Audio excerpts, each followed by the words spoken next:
여러분 안녕하십니까? KBS 뉴스특보입니다. 코로나19 49일 만에 확진자가 30명대로 줄었습니다. 누적으론 1,400여 명입니다. 정부가 목표로 잡은 신규 환자 50명 내외 수준을 나흘째 이어가고 있는데요. 하지만 전국에서 산발적으로 집단 감염이 이어지고 있고 하루 확진자 절반 이상이 해외 유입으로 확인되는 상황입니다. 방역당국은 철저한 사회적 거리 두기로 전파 경로를 완전히 차단해 연결고리를 끊어내야 한다고 강조하고 있습니다. 첫 소식 송금한 기자입니다. 신천지교회 관련으로 하루 확진자가 최대 657명까지 늘었던 대구. 어제는 4명 늘었습니다. 경북은 추가 확진자가 발생하지 않았습니다. 방역당국은 모두가 최선을 다한 결과지만 경계를 늦출 때가 아니라고 강조합니다. 이 시기가 조용한 전파의 시기가 아닌가 하고 긴장하고 있습니다. 지역사회 대규모 전파를 경계해야 되고 기저질환을 가진 고위험군을 중심으로 사망자는 207명까지 늘었습니다. 국내 치명률은 1.96%까지 올랐고 현재 중증 이상 환자는 80명입니다. 특히 80세 이상 확진자의 치명률은 21.14%로 5명 가운데 1명꼴로 사망했습니다. 완치 판정을 받은 격리 해제자들의 관리도 중요해졌습니다. 격리 해제됐던 확진자 75명이 재확진 판정을 받았기 때문입니다. 원인을 알 수 없는 재양성 사례는 중국 등 외국에서도 보고되고 있습니다. 바이러스 재활성화와 관련된 여러 가지 문제들은 바이러스의 특성과 그다음에 환자의 면역력에 영향을 주는 여러 가지 요인들이 합쳐져서 나타난 것으로 생각을 합니다. 증상이 없지만 진단검사 결과 다시 양성으로 나타나는 사례도 확인되면서 일부 지자체에서는 완치 퇴원자에 대해 전수검사를 진행하고 있습니다. 지난 2주 동안 신규 환자의 절반을 차지하는 해외 유입 사례도 문제입니다. 입국자들이 잠복기가 끝날 때까지 이들에게서도 발생할 수 있는 감염 전파를 차단하는 것이 중요한 시점입니다. 방역당국은 사회적 거리 두기가 느슨해진다면 언제든지 대규모 감염 사례가 나올 수 있다며 외부 활동을 최대한 자제해달라고 부탁했습니다. KBS 뉴스 송금환입니다. 코로나19 감염 증세가 악화돼 집중 치료실로 옮겨진 존슨 영국 총리는 상태가 호전된 것으로 알려졌습니다. 일부 확산세가 누그러진 국가들은 그동안 잠갔던 빗장을 풀고 있는데요. 실제로 각국의 봉쇄령 해제가 6월은 돼야 가능할 거라는 관측도 나오고 있습니다. 파리에서 양민효 특파원입니다. 집중 치료실에서 사흘 밤을 보낸 존슨 영국 총리. 산소 치료를 받고 있지만 여전히 자가 호흡을 하고 일어나 앉을 정도로 증세가 호전됐다고 영국 정부가 밝혔습니다. His condition is improving. I can also tell you that he has been sitting up in bed and engaging positively with the clinical team. 하지만 영국의 코로나19 확산세는 계속돼 하루 새 930여 명이 숨졌습니다. 영국 정부는 다음 주 끝나는 이동 제한 조치의 연장을 검토하고 있습니다. 프랑스도 이미 한 차례 늘렸던 봉쇄령을 추가 연장하기로 했습니다. 반면 확산세가 주춤해진 오스트리아, 덴마크는 봉쇄를 완화했고 이탈리아도 단계적 해제를 논의하기 시작했습니다. It's likely that if scientists confirm it, we might begin to relax some measures already by the end of this month. 그러나 유럽의 누적 사망자가 6만여 명에 달하는 상황. 유럽연합은 외국인의 유럽 입국 금지 조치를 다음 달 중순까지 늘릴 방침입니다. 신규 확진자 발생의 정점이 이탈리아와 스페인은 각각 이달 셋째 주와 넷째 주, 프랑스는 다음 달 셋째 주가 될 거란 전망도 나왔습니다. 이동 제한 조치 완화는 정점이 지나고 뚜렷한 안정세가 확인돼야 가능합니다. 이에 따라 나라별 봉쇄 해제 시점도 6월 첫째 주부터 시작돼 7월 말까지 늦춰질 가능성이 있는 것으로 예측됐습니다. 또 무증상 감염자들이 오랫동안 감염 상태로 있는 게 변수로 꼽혔습니다. 파리에서 KBS 뉴스 양민효입니다. 미국 민주당 대선 후보 경선에서 버니 샌더스 상원 의원이 코로나19 여파로 완주를 포기하고 중도 하차했습니다. 이로써 오는 11월 치러지는 미 대선의 대진표는 트럼프 대통령과 조 바이든 전 부통령 간의 맞대결로 사실상 확정됐습니다. 김준원 기자가 보도합니다. 버니 샌더스 상원 의원이 미국 민주당 대선 후보 경선에서 중도 하차했습니다. 상대 후보인 바이든 전 부통령에 비해 확보한 대의원 수가 300명이 부족한데 앞으로 따라잡기 어렵다고 판단한 겁니다. 경선을 포기한 또 하나의 이유로 미국 내 코로나19 상황을 언급했습니다. I cannot in good conscience continue to mount a campaign that cannot win and which would interfere with the important work required of all of us in this difficult hour. 샌더스 상원의원의 중도 하차로 민주당의 대선 주자는 바이든 전 부통령으로 거의 확정됐습니다. 진보 성향의 샌더스 상원의원과 달리 바이든 전 부통령은 중도 성향으로 평가받고 있습니다. 바이든 전 부통령은 샌더스 상원의원의 정책을 일부 수용할 것이라며 상대편의 지지를 호소했습니다. Bernie's campaign has ended. I know his leadership is going to continue, including working to address the incredible challenges we're now facing. 미국의 코로나19 상황은 여전히 심각합니다. 신규 확진자 수가 지난 4일 이후 2만 명대를 유지하다가 또다시 3만 2천여 명으로 늘었습니다. 누적 확진자는 일주일 새 2배로 증가해 43만 2천여 명을 기록했습니다. 일일 사망자는 이틀 연속 1,900명을 넘었습니다. 뉴욕주는 전날에 이어 또다시 최다 일일 사망자가 발생했습니다. The bad news isn't just bad. The bad news is actually terrible. Highest single day death toll yet 779 people. 코로나19 악화 국면에서 트럼프 대통령이 국가 비상 상황을 잘 극복할지, 바이든 전 부통령이 어떻게 존재감을 드러낼지가 오는 11월 미국 대선의 관건이 될 전망입니다. KBS 뉴스 김준원입니다. 미국 중앙은행인 연방준비제도가 코로나19 사태에 대응해 기업체 대출과 회사채, 지방채 매입 등에 최대 2,800조 원의 유동성을 투입한다고 밝혔습니다. 연준은 성명을 통해 코로나19의 세계적 대유행에서 주정부와 지방정부의 대응 능력을 강화하고 기업과 가계를 뒷받침하기 위한 것이라고 설명했습니다. 이는 코로나19로 타격을 입은 실물 경기에도 직접 자금을 투입하겠다는 취지로 분석됩니다. 코로나19로 인한 미국의 대량 실업 사태가 3주 연속 이어졌습니다. 미 노동부는 지난주 신규 실업수당 청구 건수가 661만 건을 기록했다고 밝혔습니다. 전주보다는 26만 건 줄었지만 3주 연속 역대 최대 규모의 폭증세가 계속되고 있습니다. 블룸버그 통신은 지난 3주간 1,680만 명이 실직했다고 전했고 AP통신은 지난 3주간 미 근로자 10명 가운데 1명 이상이 일자리를 잃은 셈이라고 평가했습니다. 내일과 모레 이틀 동안 전국 3,500여 개 투표소에서 4.15 총선 사전투표가 진행됩니다.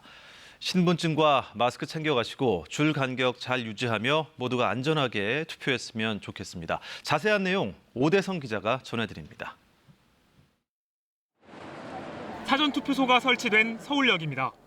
투표소에 가기 전 예전엔 신분증만 챙기면 됐지만 이번엔 이 마스크 챙겨야 합니다. 마스크 안 썼다고 투표 못하는 건 아닙니다. 하지만 자신과 다른 유권자의 안전을 위해 꼭 써야겠죠. 특히 우려되는 부분이 밀접 접촉입니다.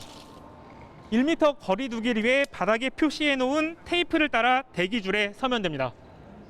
간격 잘 지켜지도록 선관위가 안내합니다. 이제 투표소 입구인데 여기서 발열 체크를 합니다. 체온 측정하겠습니다. 네. 정상입니다. 체온이 37.5도 이상이면 따로 마련된 임시 기표소로 가고 그렇지 않으면 이제 투표입니다. 손 소독을 하고 일회용 비닐 장갑을 낀 뒤 신분 확인을 합니다. 투표 용지를 받아 기표소에서 기표하고 투표함에 넣는 과정은 이전과 같습니다. 선관위 당부사항, 어린 자녀는 동반하지 말고 신분 확인 시 마스크 잠깐 내리기, 불필요한 대화 자제, 귀가 뒤 손 씻기입니다. 전국의 사전투표소에선 오늘 방역도 벌였습니다. 내일 투표가 끝나면 한 번 더 방역합니다. 투표 시간은 오전 6시부터 오후 6시까지입니다. 사람들 붐비지 않는 게 좋을 텐데 가장 많이 몰리는 때 점심시간입니다. 사전투표소는 선관위 홈페이지와 포털 사이트에서 확인할 수 있습니다.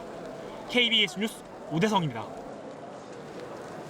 사전투표를 하루 앞두고 여야 지도부는 수도권 접전 지역에 지원 유세를 집중했습니다. 민주당은 제1당은 물론 과반을 넘볼 수 있다며 또 통합당은 과반을 차지해 정부 정책을 바꾸게 하겠다며 각각 지지를 호소했습니다. 조지현 기자가 보도합니다. 민주당은 승기를 잡았다고 했습니다. 아직 박빙인 곳이 있지만 제1당은 틀림없고 과반을 넘볼 수도 있다고 자신했습니다. 더불어 시민당과 함께 과반수를 넘겨서 국정을 안정적으로 끌어갈 수 있는 승기를 잡았습니다. 지도부 지원 유세는 박빙이라고 보는 수도권 접전지에 집중됐는데 지역 발전 공약을 앞세웠습니다.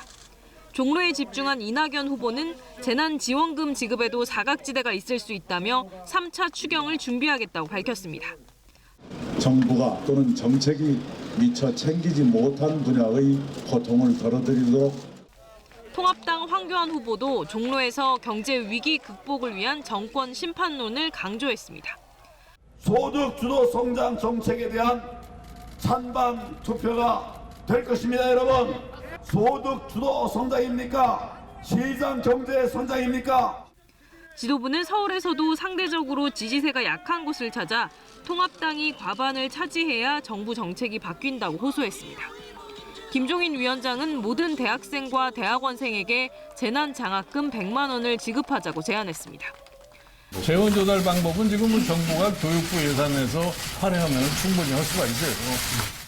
하지만 당 내부에서 흥청망청 원칙 없이 쓰는 것은 좀 곤란하다고 생각한다는 반발도 나왔습니다. 민생당은 거대 양당이 정치와 경제를 망치고 있다고 비판했고 정의당은 원외 정당과 교섭단체를 만들어달라며 호소했습니다. 국민의당 안철수 대표는 긴급 재난지원금을 모두에게 주는 건 포퓰리즘이라고 비판했습니다. 민주당 지도부는 오늘 대전 충청 지역 공략에 나서고 통합당은 오늘도 수도권 표심 잡기에 집중할 예정입니다. KBS 뉴스 조지현입니다. 네, 총선이 얼마 남지 않았습니다. 특히 민심의 판단지로 불리는 서울에서 승기를 잡기 위해 여야의 경쟁이 치열한데요. 안다영 기자가 판세를 분석해봤습니다.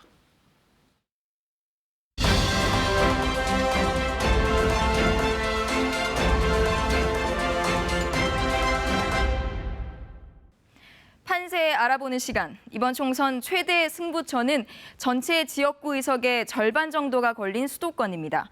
오늘은 먼저 49석 걸린 서울 알아봅니다. 19대 총선은 한강 아래 남동쪽은 미래통합당의 전신인 새누리당이, 한강 위쪽은 민주당 전신 민주통합당으로 갈렸습니다. 하지만 20대 총선에선 이 구도 깨졌습니다. 새누리당이 강북 2곳을, 민주당은 강남 3구에서 3곳을 가져가면서 의석을 맞바꾼 겁니다. 전체적으로는 19대보다 민주당 5석 늘었고 새누리당 4석 잃었는데요. 민주당은 바로 이 강북 벨트를, 통합당은 강남 벨트를 되찾겠다고 벼르고 있습니다. 최근 민심 어떨까요? KBS가 지난 4일부터 사흘간 실시한 여론조사 결과 지역구에서 민주당 뽑겠다는 여론이 우세했지만 10명 중 3명은 총선을 열흘 앞두고도 아직 결정을 못했다고 해서 바로 이들의 표심이 막판 변수가 될 걸로 보입니다. 이번 총선에서 승부를 가를 곳, 한강 주변 지역, 이른바 한강벨트입니다. 강남벨트를 잡고 이 기세를 한강벨트까지 이어가겠다는 게 미래통합당의 전략인데요. 광진을의 오세훈 전 서울시장, 동작을은 나경원 전 원내대표를 일찌감치 배치한 것도 이런 이유에서입니다. 실제 양당이 박빙 승부처로 보는 선거구의 상당수가 바로 이 한강벨트를 중심으로 몰려 있습니다. 이번 총선의 변수 또 있습니다. 서울의 인구 변화입니다. 대체로 보수 성향이 강한 60대 이상 유권자는 4년 새 33만 1천여 명 늘어났습니다. 반면 30, 40대는 집값 상승 등으로 서울을 빠져나가면서 28만 6천여 명 줄었습니다. 전체 49곳 중 32곳이 60대 이상 고령층 우세 지역이었습니다. 고령층보다 20대에서 40대가 더 늘어난 지역, 이번 총선 최대 격전지 중 한 곳인 송파을입니다. 대규모 신축 아파트 단지가 들어선 영향인데 이곳에선 종부세가 총선 이슈로 올라있기도 합니다. 강남벨트와 한강벨트 상당수의 선거구 역시 부동산 정책 피해갈 수 없는 변수입니다. KBS 뉴스 안다영입니다. 고등학교 3학년과 중학교 3학년이 온라인으로 개학했습니다. 코로나19로 연기된 지 6주 만인데요. 온라인 개학이 모두 매끄러웠던 건 아니었습니다. 기술적인 오류로 EBS의 원격 수업 시스템에 접속이 원활하지 못해 불편이 있었는데요. 교육부는 앞으로 접속 오류가 없도록 하겠다고 했습니다. 김진호 기자입니다. 어제 최대 26만 명이 넘게 접속한 EBS 온라인 클래스입니다. 아이디와 비밀번호를 써놓고 로그인을 누르지만 오류 메시지만 나타나고 접속 자체가 안 됩니다. 잘 보던 영상이 갑자기 끊어지기도 합니다. 300만 명의 동시 접속이 가능한 시스템이지만 어제 오전 75분 동안 접속 장애를 겪었습니다. 접속량 증가에 대비해 설치한 장비가 오히려 문제를 일으켰습니다. 중간에 누락되는 경우도 많이 있고 뭐 승인이 제 시간에 안 되는 경우도 있고 그러다 보니까 애들도 그렇고 저도 그렇고 다들 혼동이 조금씩 있는 것 같아요. 어제 최대 12만 명이 접속한 또 다른 원격 수업 시스템 이학습터도 원활한 건 아니었습니다. 이 학생은 어제까지 접속 가능했던 아이디가 개학 당일 아침부터 갑자기 접속 불가능한 상태를 겪었습니다. 막상 못 들어갔을 때는 되게 좀 무서웠고 그랬어요. 중간에 들어온다 쳐도 출석을 처음에 안 했으면 무단 결과가 되기 때문에 결석은 아니어도 생기부에 남는 거죠. 기술적인 문제는 학생뿐 아니라 교사에게도 큰 걱정거리입니다. 좀 조명도 너무 어둡고 음질도 그렇게 썩 뚜렷하지 않아서 강의 내용과 별도로 그런 부분들이 가장 선생님들이 우려를 하고 있습니다. 교육부는 일단 시스템 구성을 고쳐 오늘부터는 접속 오류가 나타나지 않게 하겠다고 밝혔습니다. KBS 뉴스 김진호입니다. 메마른 대기 상태가 이어지면서 화재 위험이 날로 높아지고 있습니다. 전국 대부분 지역에 건조특보가 발효 중인 가운데 특히나 건조경보가 발효 중인 지역은 실효습도가 25% 아래로 내려간 곳도 아주 많습니다. 불씨 관리 잘해주셔야겠습니다. 계속해서 우리나라는 고기압의 영향을 받겠는데요. 대륙의 차고 건조한 공기가 우리나라로 유입이 되면서 비구름이 올라오지 못하고 있는 상태입니다. 당분간 계속해서 고기압의 영향을 받을 전망입니다. 아침 기온 보겠습니다. 철원 2도, 서울이 6도, 전주 5도, 부산 9도로 출발하겠습니다. 낮 기온도 크게 오르지 못하겠고 낮 동안 쌀쌀한 곳도 있겠는데요. 강릉 14도, 철원 15도, 대전 18도, 대구 16도까지 오르겠습니다. 물결은 모든 해상에서 1, 2m로 잔잔하게 일겠습니다. 당분간 계속해서 고기압의 영향을 받아 대체로 맑은 날씨가 예상되고요. 주말에는 남해안과 제주, 영동 지역에 비가 내릴 전망입니다. 날씨였습니다. 이상으로 코로나19 KBS 뉴스 특보 마칩니다. 편안한 밤 보내시길 바랍니다. 고맙습니다.